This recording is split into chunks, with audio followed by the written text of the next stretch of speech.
I am Sudesh Sharma from SN high school. आज का topic class 9 science chapter number 10 gravitation. अच्छा देखो ग्रेविटेशन क्या है। सबसे पहले क्या है, एक साइंटिस्ट थे जी न्यूटन आराम से बैठे हुए थे। अचानक क्या हुआ, सेब के पेड़ के नीचे बैठे हुए थे, अचानक एक सेब टूटा और वो ज़मीन की ओर गिरा। तो उन्होंने सोचने में मजबूर कर दिया कि ये एप्पल हमेशा ऊपर से नीचे ही क्यों गिरते हैं, अर्थ की ओर ही क्यों अट्रैक्ट होते हैं। फिर उन्होंने कुछ ऑब्जेक्ट लिया, ऊपर की ओर फेंकते हैं तो वो चीज़ फिर दोबारा नीचे आती है। वाई एक सर्टेन हाइट पे जाने के बाद फिर वापस आती है, क्यों? हमें पता है, हमने इससे पहले ऑब्जेक्ट के मोशन के बारे में पढ़ा था। दैट्स फोर्स क्या है, मोशन का कारण। मोशन मतलब गति का कारण होता है। और फोर्स नीड है किसी भी ऑब्जेक्ट के मोशन की स्पीड को चेंज करने के लिए और उसकी डायरेक्शन। भाई जैसे हम एक बॉल फेंकते हैं, ठीक है, बॉल हमने फेंकी, एक बॉलर ने बॉल फेंकी बैट्समैन की ओर, बैट्समैन ने उसको हिट किया, मतलब उसकी एक अलग स्पीड दी, उसको और तेज कर दिया और उसकी डायरेक्शन को चेंज कर दिया। मीन बैट्समैन ने क्या फोर्स अप्लाई किया, so that force is needed to change the speed और the direction of motion of the object. That any object drop from the high fall toward the earth. कोई चीज़ ऊपर की ओर फेंकी जाती है फिर दोबारा नीचे आती है। ऑल द प्लैनेट्स गो, सारे के सारे प्लैनेट सन के चारों ओर मूव कर रहे हैं। मून गोज, और मून क्या है, वो अर्थ के चारों ओर मूव कर रहा है, रिवॉल्विंग कर रहा है। सारे केसेस में कुछ ना कुछ ऑब्जेक्ट तो है जो इन, कुछ ना कुछ फोर्स तो है जो इन ऑब्जेक्ट पे वर्क कर रही है, प्लैनेट्स पर, मून पर। Isaac Newton could grasp that the same force is responsible for all these. Isaac Newton a scientist then grasp, उन्होंने कहा कि सेम फोर्स, यही फोर्स रेस्पॉन्सिबल है उन सभी चीज़ों के लिए। कुछ ना कुछ फोर्स है जो रेस्पॉन्सिबल है सभी चीज़ों के लिए।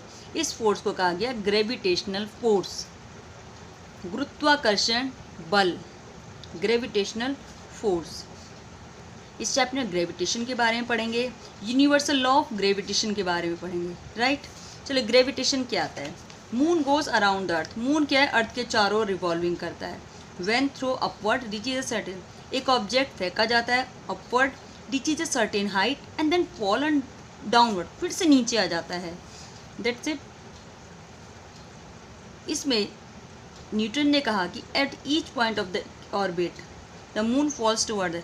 ऐसा नहीं है, देखो Newton start thinking, he thought that earth has attract an, कि अर्थ ने, भाई जब एप्पल नीचे की ओर गिरा तो न्यूटन ने कहा कि earth can attract an apple, earth apple को अट्रैक्ट करती है।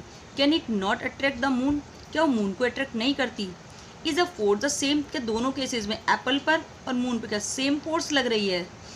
उसने इसमें उन्होंने कंजर्डेड किया कि same force of responsible in both, इन दोनों में सेम फोर्स है। उन्होंने कहा at each point of its orbit the moon fall toward the earth, हर ऑर्बिट में, एट ईच पॉइंट, अपने ऑर्बिट, ऑर्बिट मतलब जिस पे वो रिवॉल्व कर रहा है अर्थ के चारों ओर, जो रिवॉल्व कर हर ऑर्बिट पे लगातार हर पॉइंट पर एक फोर्स वर्क करती है जो कि लगातार उसको अर्थ की ओर खींचे रखती है। So it is must be attracted by the earth but do not really see the moon toward, लेकिन हम उसे नहीं देखते। देखो छोटा सा एक्सपेरिमेंट करते हैं। हमने एक छोटा सा स्टोन लिया, एक धागे में बांधा, थ्रेड में बांधा, उसे चारों ओर घुमाते हैं। तो जब उसे चारों ओर को घुमाते हैं, क्या हमें कुछ फोर्सिंग लगानी पड़ती, जिसके कारण वो पत्थर हमारे चारों सर्कुलर पाथ में मूव करता है। इसी टाइप से बीच में हम सपोज अर्थ है और चार साइड मून है, जो कि लगातार, अर्थ क्या है, मून को लगातार एक, मून पे फोर्स लग रही है जिस कारण सर्कुलर पाथ में वो मूव कर रहा है। सोचो अचानक अगर ये धागा टूट जाए तो स्टोन कौन सी डायरेक्शन में जाएगा, सीधी डायरेक्शन में चला जाएगा। मीन अब इस पर कोई फोर्स वर्क नहीं कर रही। मीन मून के सर्कुलर पाथ में घूमने का कारण कौन सी फोर्स होती है, ग्रेविटेशनल फोर्स, जिससे लगातार अर्थ मून को हर पॉइंट पे अपनी ओर अट्रैक्ट कर रही है। ओके चलिए, the motion of moon around, earth के चारों ओर मून क्या कर रहा है, रिवॉल्विंग कर रहा है, मोशन कर रहा है लगातार मून पे हर पॉइंट पर। कौन सी फोर्स, ग्रेविटेशन, एक फोर्स वर्क कर रही है। दिस फोर्स इज कॉल्ड, वो दिस इज सेंट्रीपेटल, ये फोर्स कहलाती है सेंट्रीपेटल फोर्स, जो लगातार है, जिसके कारण मून अर्थ के चारों रिवॉल्व कर रहा है और मून पे लगातार अर्थ एक फोर्स लगा रही है। This is called centripetal force. Centripetal force is provide by the force of attraction of the earth, और कैसे, क्योंकि अर्थ के अट्रैक्शन, आपको पता है अर्थ में एक अट्रैक्शन होता है जो हर चीज़ को अपनी ओर खींचती है। When is a falling apple is attracted toward the does the apple। अच्छा एक और बात है, हमने पढ़ा है ना थर्ड लॉ मोशन के अकॉर्डिंग, अगर वन थिंग एक चीज़ दूसरे पर फोर्स लगाते है, दूसरी चीज़ भी पहले भी फोर्स लगाती है, कुछ ना कुछ रिएक्शन तो ज़रूर होता है।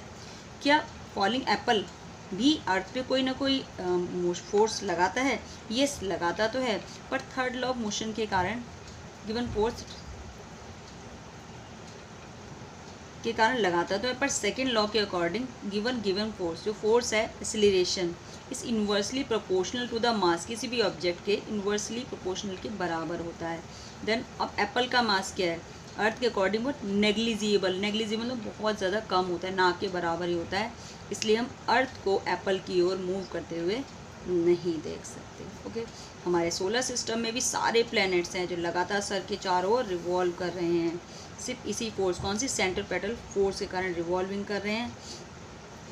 Okay, from the above fact Newton concluded that not only does the earth attract, earth केवल एप्पल को अट्रैक्ट नहीं करती, मून को भी अट्रैक्ट करती है, बल्कि सारे के सारे ऑब्जेक्ट हैं यूनिवर्स के जिन्हें अर्थ अपनी ओर अट्रैक्ट करती है। ये force of attraction between objects, ये फोर्स ऑफ अट्रैक्शन जो ऑब्जेक्ट के मिडल बीच में है, it is called gravitational force. This is gravitational force. चलिए एक न्यूमेरिक फॉर्म में हम इसकी स्टडी करते हैं और यूनिवर्सल लॉ ऑफ ग्रेविटेशन के बारे में जानते हैं। भाई चलिए, हमने दो ऑब्जेक्ट लिए, हमने कहा थर्ड लॉ ऑफ मोशन के अकॉर्डिंग दो ऑब्जेक्ट हैं जो लगातार एक दूसरे पर एक्शन और रिएक्शन कर रहे हैं, राइट, दो जो अट्रैक्ट कर रहे हैं, ए एंड बी। एक का मास ले लिया capital M, one is second small M, A B object और इनके बीच की गैप है डी, ठीक है। Then now each object with एक, हर यूनिवर्स में हर एक ऑब्जेक्ट पर एक फोर्स लगती है विच इज़ प्रोपोर्शनल, जो कि प्रोपोर्शनल है उनके मास के, दोनों के, इन दोनों के बीच लगने वाली फोर्स दोनों ऑब्जेक्ट के मास के प्रोडक्ट मीन मल्टीप्लाई के बराबर होती है, and inversely proportional to the square, और अपोजिट होती है दोनों के बीच गैप डी के स्क्वायर के, या दोनों के बीच डिस्टेंस जिसे डी से रिप्रेजेंट किया है के स्क्वायर के इन्वर्सली प्रोपोर्शनल मतलब अपोजिट होती है। दोनों को अगर किया जाए देन एफ प्रोपोर्शनल है एम मल्टीप्लाई है, भाई फर्स्ट का एम था कैपिटल एम, सेकेंड दोनों के मास के मल्टीप्लाई के प्रोपोर्शनल है, दोनों के गैप यानी डी डिस्टेंस के स्क्वायर के इन्वर्सली मतलब अपोजिट, दोनों को जब मिलाया गया तो बना F proportional to capital M small M upon D square. जब ऐसे प्रोपोर्शनल का साइन हटाया जाता है तो कांस्टेंट आता है G, capital G, and the G is the constant of proportionality and is called the universal gravitational constant. It is called universal gravitational constant. G की हम वैल्यू कैसे निकल सकते हैं भाई, इसे इधर ले आते हैं, F multiply by D square G M E M M, और G को अगर बाहर निकालते हैं तो F multiply by D square upon capital M, दोनों प्रोडक्ट के मल्टीप्लाई के इन्वर्सली प्रोपोर्शनल होती है। Okay, then G equal to F D square M into M, इसकी हम यूनिट निकाल सकते हैं भाई, F Newton, D square metre square upon kilogram minus 2, क्योंकि नीचे है ना इन्वर्सली है अपोजिट है, देन इससे हम यूनिट बता सकते हैं। यूनिवर्सली अगर एक्सेप्टेड वैल्यू जी की होती है 6.673 इंटू 10 की power -11 Newton metre square kilogram -2 के बराबर होती है। You know that there is a force of attraction between दो ऑब्जेक्ट के बीच, जो फोर्स ऑफ अट्रैक्शन उसे हम आसानी से निकाल सकते हैं, उसकी वैल्यू को कंप्यूट किया जा सकता है। इसी के बेस पे आप कुछ क्वेश्चंस करेंगे, now try to do that. Okay, thank you so much, have a nice day.